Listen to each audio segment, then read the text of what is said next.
And I don't see any Dylan. There we go. I can see you now. Go. Welcome to the Tristan Law Show. My next guest is someone who's making waves in the world of pro wrestling, inside the ring and not behind the scenes. He's spent 6 years as a referee, working for top promotions like WXW, Smash Pro Wrestling, Battlefield Pro Wrestling, and New Era Wrestling. He's trained by the legendary Wild Samoans, but now Dylan Quinn is taking on a new challenge as the promoter of Phantom 6 Wrestling, which will debut on September 8th. Dylan, welcome to the Tristan Law Show. How are you, my brother? Doing good. Again, thank you for that introduction, making me sound like a superstar. I love it. No, but I'm doing really well, and I thank you for this opportunity. Hey, I do appreciate that you're here and you're taking the time. You know, I know we all got a shoot job. I just position the camera a little bit more, just a little bit over more, so we can get you a little bit more centered. Ah, that's perfect. Look, a little bit more, so you're more centered. There you go. That's live for you, pal. So tell us a little bit about yourself and how did you get into the journey of pro wrestling? Of course, man. So yeah, I've been a referee for 6 years now. I started in wrestling around the age of 14. Child labor laws probably should have been, written out at that time. I'm just kidding. But no, I started around the wrestling business at the age of 14. I lost my mom at a very young age. So with my mom, losing my mom, wrestling kind of saved my life. And I've been ever since nonstop, never looking back, always, doing what I could to be involved in some sort. At the age of 16, I kind of stepped away because, when you turn 16 years old, it's one of those things. You just want to have fun and enjoy yourself. And then a couple of years later, I got myself back into wrestling, started training at the Wild Samoans, and haven't looked back since, man. You're not the first person that has said that wrestling has saved their life. Wrestling has been one of those things that has been there for me when I needed it as well too. When I moved to a new town and I didn't have any friends, wrestling was there for me. As not only to watch on the television but to be in the ring. That's what makes pro wrestling so special. And you also were in the ring, like I mentioned before in your introduction. You were a referee for 6 years now. What drew you to become a referee?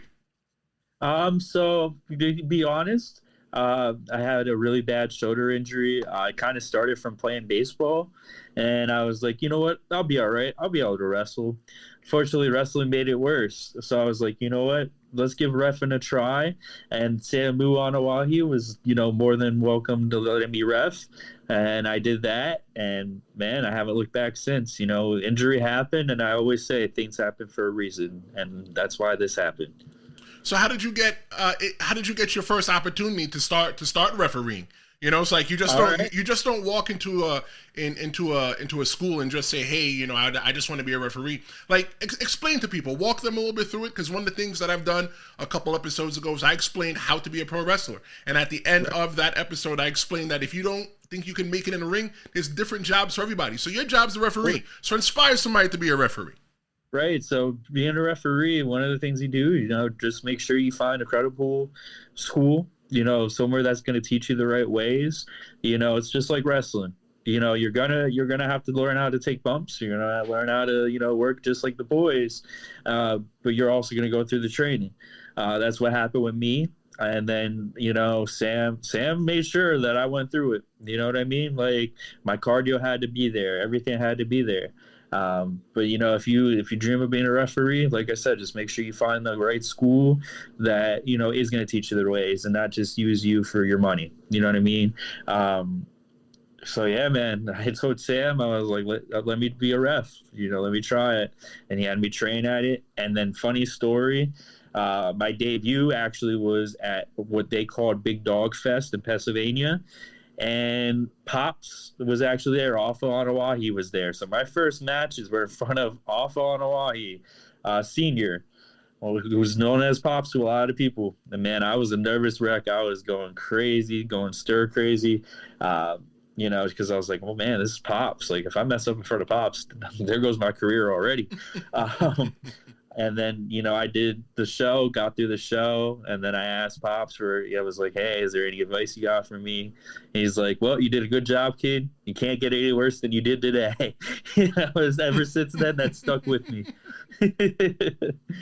All right, so you're already talking about training with Alpha, one half of the Wild Samoans, and you also had to have your debut match in front of Sika, the father of the tribal chief, Roman Reigns.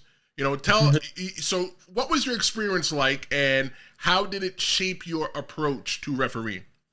Right. So, learning from the Samoans, they always, so with Samu and the Wild Samoans out here in Allentown, Pennsylvania, we always were on TV. So with with Samu, I learned from Samu to kind of work around the cameras, not getting in the way of the camera, and making sure that the action's picked up for what's going on in the ring. And that's always stuck with me, not trying to pull the curtain back too much.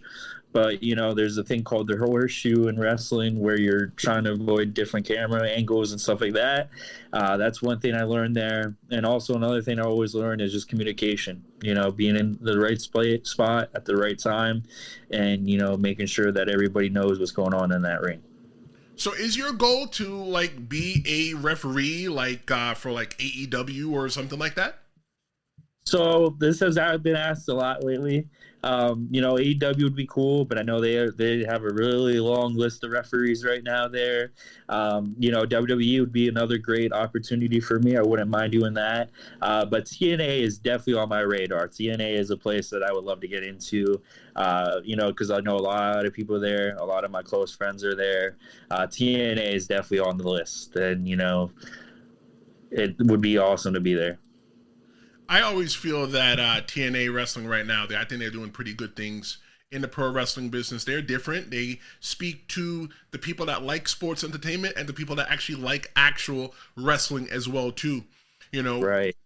Being trained by both Alpha and Sika, the Wild Samoans, unfortunately, they've recently passed away.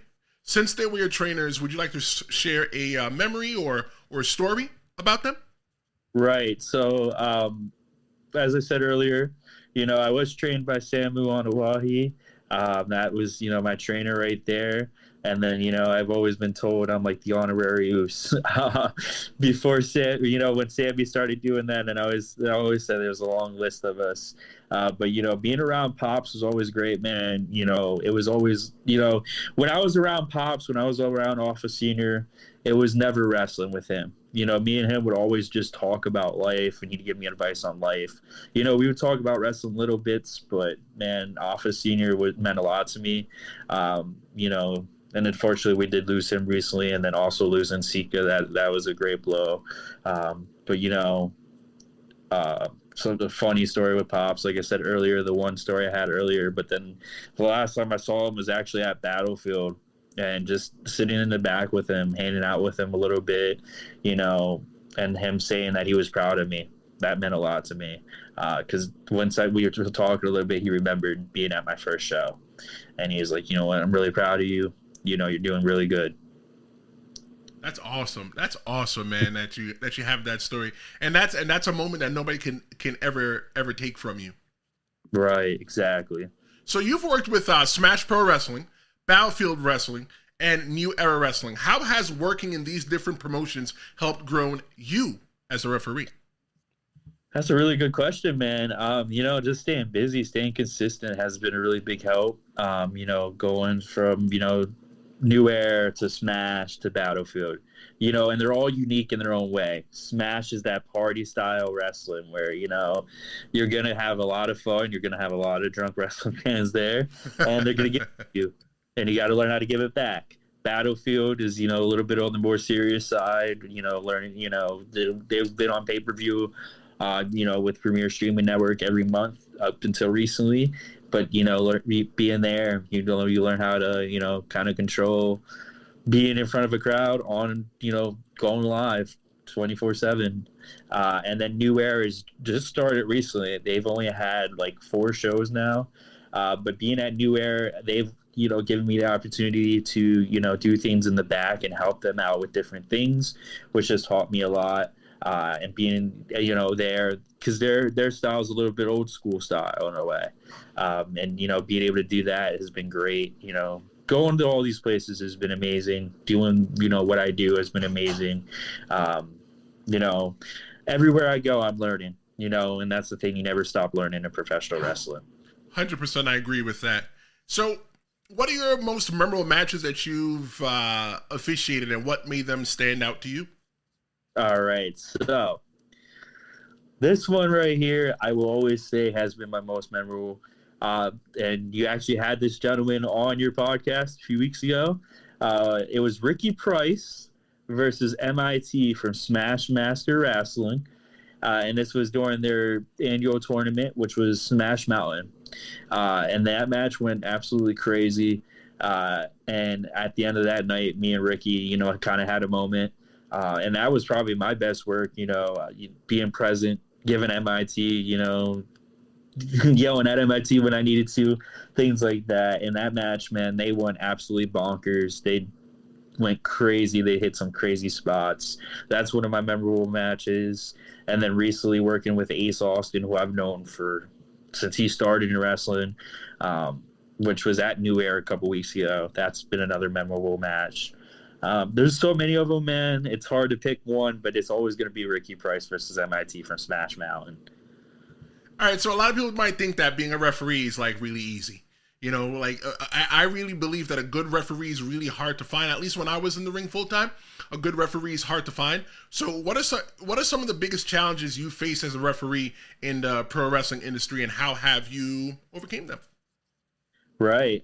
So for me, when I first started as a ref, I was very timid. I wasn't, vocal with, yelling, or whatever the case may be, because at the end of the day, we're in there, you watch a UFC fight, you watch any sporting event, it's just like that. We have to be the authority in essence. And at first, when I started, like I said, it was very hard for me to be vocal. I was very timid. I was very shadowed in a way. Now, I broke out of that. Anybody that knows me, anybody that sees my work now, they know, I'll give it to the boys. If you're messing up, I'm going to tell you about it. But yes, that, the other challenges are just, making sure, that, again, avoiding cameras at all costs, things like that. Communication in the ring is very key. That's something I picked up on, because at the end of the day, I always say as a referee, you're like the head coach in there, because you got to communicate with the wrestlers. Again, not trying to pull the curtain back too much, but you got to communicate in there. And you're like the head coach. Being a referee is just as important as being a wrestler. And one of the things that I always heard was, oh, you're just a referee. If people actually knew the work we put in, they'd be like, oh, okay. A good referee. A good referee. Right. Exactly. And, I recently started realizing that, that I am good as a referee. I'm my own worst enemy, and that just comes from being trained by the Samoans. You're always going to be your own worst enemy coming from there, because you have a lot to live up to. But recently, I've realized that, I'm really good at this. And I try to, be always on my best game, no matter where I'm at.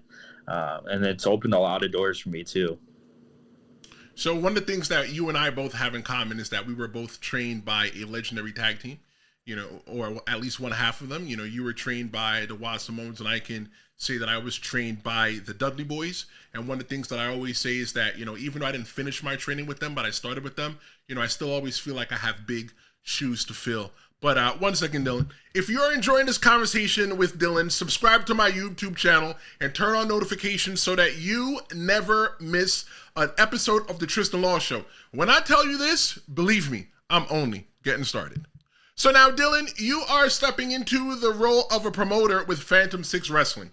What inspired you to make this crazy transition, and what has the experience been like so far? All right. So, the whole idea for Phantom 6 and the show happening on Sunday, the show on Sunday is for mental health awareness. It's for suicide prevention. Like I always, say, mental health is one of those things that needs to be talked about more and discussed more. And it has been, but there hasn't been people like, doing something for it. And that's why I've taken a lot of pride in being the first person to do this for the suicide awareness. And then also what inspired me, like I said, I lost my mom at a very young age. I lost her at the age of 14, and unfortunately it was due to suicide. And that's been my motivation to make sure that this show goes very well. And I always had the dream, you know what I mean? I always said, one day I'm going to run a wrestling show, and it's going to be for suicide prevention. And I always thought, it's never going to happen. Unfortunately, I always said it's not going to happen. People are going to be against it. But a few years ago, I was at Smash Mouth, or not a few years ago, it was some point last year, I was at Smash Master, and I was talking to a lot of guys in the back, and I was like, hey, you know what? I think I really want to do this show now. I think it's time. And they were all receptive to it. They were like, yes, do it. You need to do it. We're going to be there for you. And then a few weeks later, I went to Battlefield, did the same thing. Should I do this? And everybody said, do it. And it inspired me there too. This has been a year process. It's been stressful. It is. It's not easy, because you've seen the names we have on there. We have Ace Austin coming in. We have Chris Bay. We have Marcus Mathers. And then we broke some news. Casey Navarro is going to be there on Sunday. We have a great list of guys. And then you got your young core guys that are trying to show that they're ready to go, such as Smash and Burn. Ricky and Junie actually requested that match against ABC, and I had to make it happen. And, the stress is all going to be worth it. A lot of the guys on this show I consider to be, the best of the best. A lot of them are going to go out there and give these fans a great show. And all the stress, like I said, is going to be worth it. It's been up and down. It's been a journey, and it's been a learning process. This is my first time. I took this on myself, and to see that, hey, we're 2 days away. Like, it's crazy. Like, to think 2 days away, like, after planning this for so long, it's well worth it. And I'm happy that I'm doing this. All right, so let's talk about some of your stresses then. Nobody that's ever ran a pro wrestling show doesn't really understand how stressful it is. I have booked pro wrestling shows with somebody else's money, and it was still stressful. I intend to open up my own pro wrestling company in New York one day where I get to book my own shows. So Dylan, what has been the biggest challenge in building Phantom 6 Wrestling from the ground up, and how did you overcome it? Well, like you said, finances, saving up, that was, stressful there alone. Another thing I said recently, it all came along, but the biggest struggle I was having was finding referees. The referee was having a hard time finding referees. I refused to do, I told myself I can't ref on that show. I have to be in the back. I have to be present for everything. And of course, the one thing that I was like, it'd be easy to get the referees. It's the hard thing. Other things, it was just sponsorships. Sponsorships were kind of hard to get by, just because it is September, and a lot of places, have told me that it's their dead time just because kids going back to school and things like that. And just the small things, finding chairs was hard, but we figured that out. Finding tables for merchandise was hard. A lot of things that people don't realize that go into wrestling shows. It's definitely a stressful thing. I buying a flight for Chris Bay, that was, stressful. He's coming from the West Coast to the East Coast, and we were trying to find the perfect flight to get him here in enough time to make sure he's able to be there for the main event on that day. Just the small things people don't think about. People think a pro wrestling show is just setting up the ring, putting a bunch of people and going into it. But I'm glad that you kind of opened the curtain just a little bit and let them know what's going on. So what's your vision for Phantom 6 Wrestling, and what can fans expect from the promotion going forward? Right. So, the goal right now for Sunday especially is I just want to impact lives. I want to impact as much lives as I can on Sunday. Like I said, mental health is a scary thing, and that's why we're making this an all-day event on Sunday. I want to see people smile and having a good day, just forgetting life for a little bit. I want to give this platform, and what you can expect is something different, on Phantom 6. And going forward, you're going to expect something different every show. I'm trying to be a different, difference maker in this business. You know, we've all heard how, you know, dirty and, you know, how crazy some promoters can be.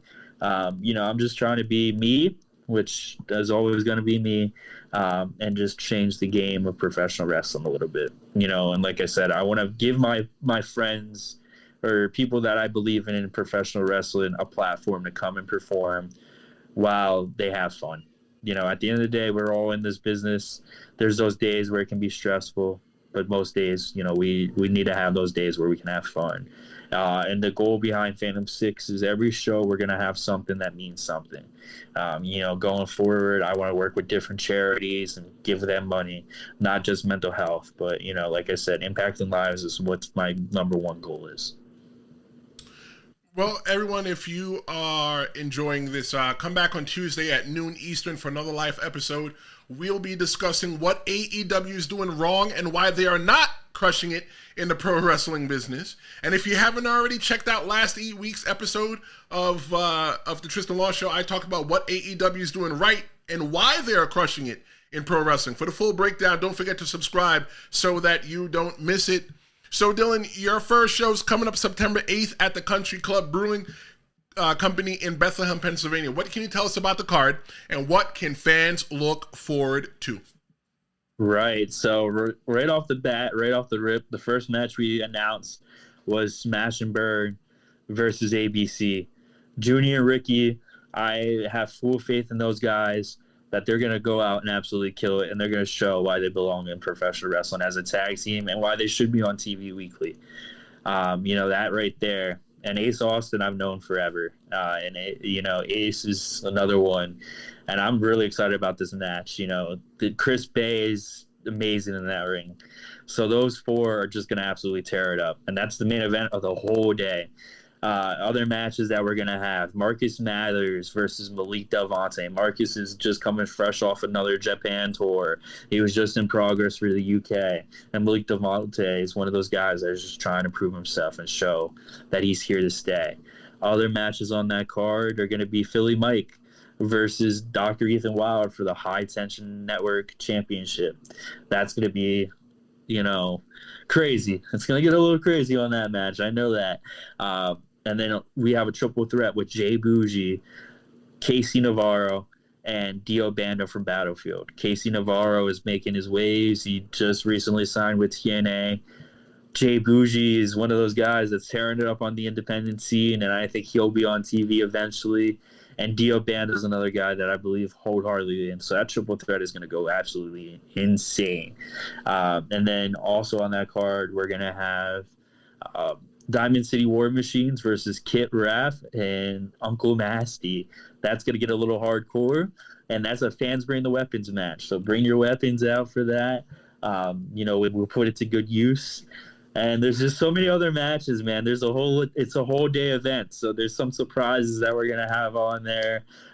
You know, just come out, enjoy it. And we're going to give you something that you're going to be like, oh, this is amazing.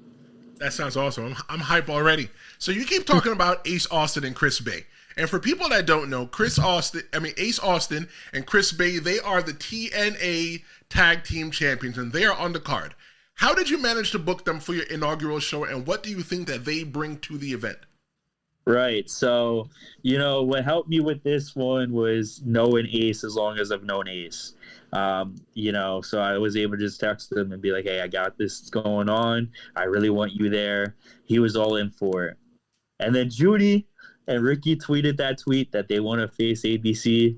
And I was like, you know what, let's make this happen. So I asked Ace, I was like, hey, we think we can get Chris. And then we got Chris Bay on. And man, what do they bring to the table? Well, let's be honest. Ace hasn't been in the Lehigh Valley area for a couple years. And he hasn't competed in Lehigh Valley area under the Bullet Club moniker. So this is going to be a first time that Bullet Club is seen in Lehigh Valley represented by Ace Austin. And not only that, this is the first time Chris Bay is ever going to be in the Lehigh Valley area. He's never competed in this area before. So bringing Chris Bay, people are going to be like, oh, okay, we get to see Chris Bay at home. This is great. And they're gonna bring a lot to the table, man. And like, I really can't wait to see them versus Junie and Ricky, because that's gonna be a great match. Like, man, I'm just excited. I'm overall excited. The excitement's there now. You know, the stress is kind of gone. It's not completely gone, but now the excitement's building in. All right, so this show's in what, 2 days?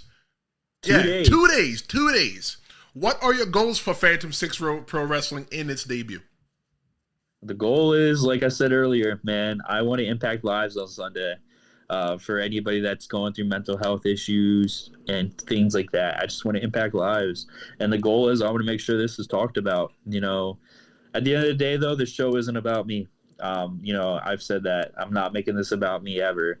You know, this show is honor of my mom. Like I said, I lost her at a young age. And I just want to make sure we impact those lives out there and, you know, make sure that people see that they're not in these mental health fights alone. And the goal is, like I said, I want this to be talked about. You know, I want people to be like, you know, like I said, Junie and Ricky are getting this platform. I want to make sure that they're able to have this match and get seen on bigger scales. You know, I have a lot of different matches. You know, like I said, the matches I put is because I want people to get noticed and, you know, get looked at. You know what I mean? Like, my thing is, like I've always said, if I don't get signed to a major company, I'm fine with it. Right. You know, I'm okay with it. My happiness would come from seeing somebody else get signed that I helped on the way. That's awesome. That's awesome. I have that same exact mentality as well too. It's like, you know what, because I didn't make it because I didn't have any confidence in myself or whatever, even though people will watch my videos, I'm like, bro, you were really good. You know, it doesn't matter. You know, if I can still help somebody build the confidence in them and go take that next step in anything that they want to in life, I'm here for them. But real quick, everyone, if you're enjoying this conversation, do not forget to subscribe and give this video a like. It really helps me understand what you like. I've got more great interviews and discussions coming up on the Tristan Law Show. So Dylan, what are some key lessons that you've learned so far as your time as a referee? And what are you going to use? How are you going to use those key lessons to be a good promoter? Right. So key lessons, man, is, you know, like I said earlier, being able to communicate. You know, that's you know, communication as a promoter too. You need that. Understanding, you know, that's another thing. You need to understand where people are coming from on certain things. Being open, you know, to that. Also being open to learn, you know, always, you know, even as a promoter, a referee, like I said earlier, you never stop learning. Other things too, you know, those are the main things, actually. Those are the main things that I can think of that go hand in hand. Yeah, man, just learning from communication, and also other things too, just production value, you know, learning production, things like that. And, you know, production value is probably one of the hardest things, especially when you're running a one-man show and you're sitting here with 500 buttons and lights in front of you, you know, just trying to, you know, make the thing happen. But, you know, I think that pro wrestling and me going to broadcasting school has presented me to be able to do this and to work on the radio, which is how I met Ricky Price and everything else like that. But the real question that everybody wants to know that's watching this is, do you intend to continue refereeing while promoting, or will you solely focus on Phantom 6 Wrestling? Right. So I'm going to still, you know, I'm still going to referee at other places while being the promoter. That is still going to happen. I will still be refereeing. But I always joke that at the age of 30, I'm done reffing. It's not really a joke anymore. I think by the age of 30, I think I am going to take a little bit of a step back, depending on what happens, and just focus solely on promoting. I have a few more years until I'm 30, but right now, I think, you know, up until that point, when we get there, we get there. But I am still going to referee, yes. You know, one of the things I always think about as well, too, is like I feel like there's more matches behind me than there is in front of me.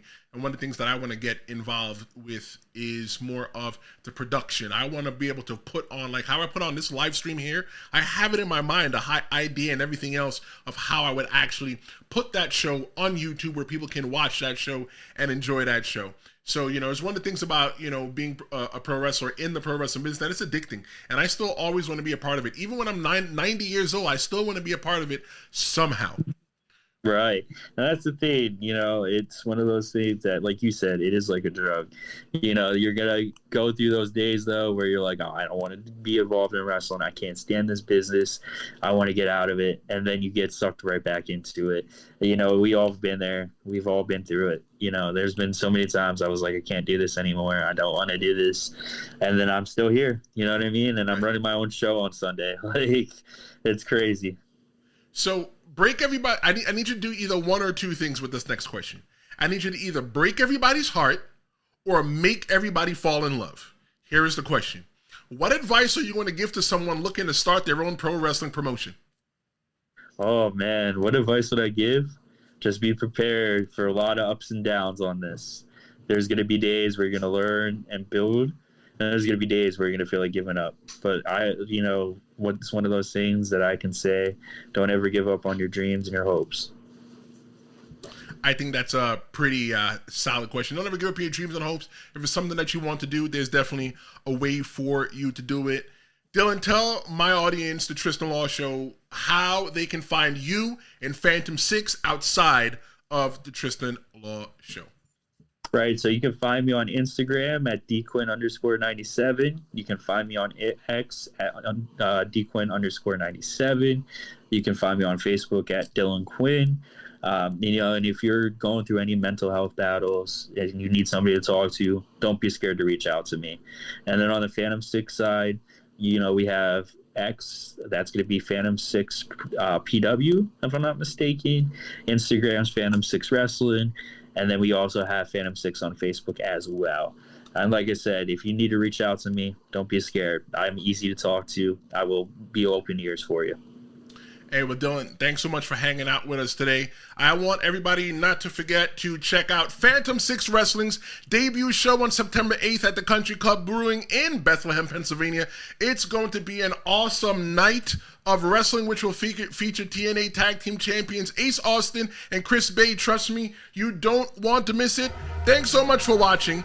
Do not forget to subscribe to stay up to date with the latest from the Tristan Law Show. Don't forget that the next episode is this Tuesday, live at noon. We're going to be talking about what AEW is doing wrong and why they are not crushing it in pro wrestling. Make sure you catch last week's episode too, so you can get both sides of the story.